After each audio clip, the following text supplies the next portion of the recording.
Bonsoir à tous, j'espère que vous allez bien et que vous avez bien commencé cette année. Alors moi pour 2023, ce que j'ai envie de vous dire tout simplement c'est soyez heureux. Après, par rapport à l'année dernière, je ne sais pas si vous vous en souvenez, je vous avais proposé de lister 5 mots en lien avec ce que vous vouliez avoir en 2022. Là nous sommes en 2023. Donc dans l'exercice en fait que je peux vous proposer cette année, c'est que j'ai fait moi-même aussi comme l'année dernière, c'est de cibler un mot sans réfléchir comme ça, vous spontanément, quand je vous demande un mot, le plus important pour vous, ça peut être une émotion, un ressenti, un sentiment, quelque chose que vous voulez avoir à tout prix cette année. Moi, j'ai décidé que cela sera le mot amour. Ensuite, le deuxième exercice, c'est en lien avec le mot amour. Essayez d'étayer différents mots en prenant chaque lettre du premier mot que vous allez choisir. Par exemple, moi, spontanément, j'ai déjà listé. Et puis après, je vais faire mon petit pêle-mêle que je vais afficher chez moi cette année. Alors, A, j'ai choisi adorable, M comme magnifique, O comme ouverture, U comme utilité et R comme rêveuse.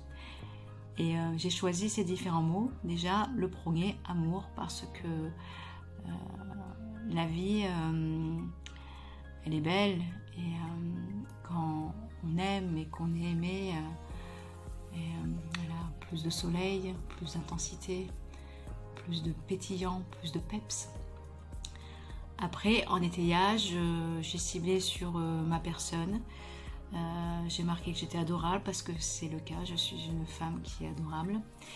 Magnifique parce que je pense qu'on n'est jamais mieux servi par soi-même et puis c'est bien de se dire aussi qu'on peut être magnifique, qu'on est magnifique et je me trouve magnifique aussi bien dans mes qualités que dans mes défauts.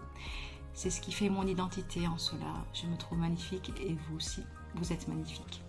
Ensuite l'ouverture, j'ai choisi l'ouverture parce que je suis quelqu'un qui n'a pas des œillères, qui est ouverte à plein de choses, j'ai l'ouverture d'esprit, j'ai toujours eu cette ouverture d'esprit et je trouve ça important de l'avoir. Ensuite, l'utilité, parce que en dehors de ma sphère professionnelle, dans ma sphère personnelle aussi, j'aime me sentir utile. Et c'est quelque chose qui me nourrit. Donc, j'ai besoin, je l'exprime et je me sens utile. Et ensuite, rêveuse, parce que j'ai toujours été rêveuse dans ma vie. Aussi bien quand j'étais enfant, quand j'étais adolescente, je rêvassais et à l'âge adulte, ça n'a pas changé. Qui a décidé que ça devrait changer à l'âge adulte à part soi-même?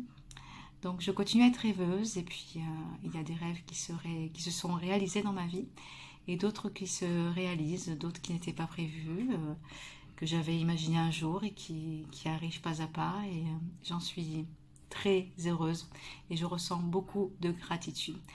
Voilà ce que j'ai à vous dire par rapport à 2023. Prenez soin de vous et soyez heureux.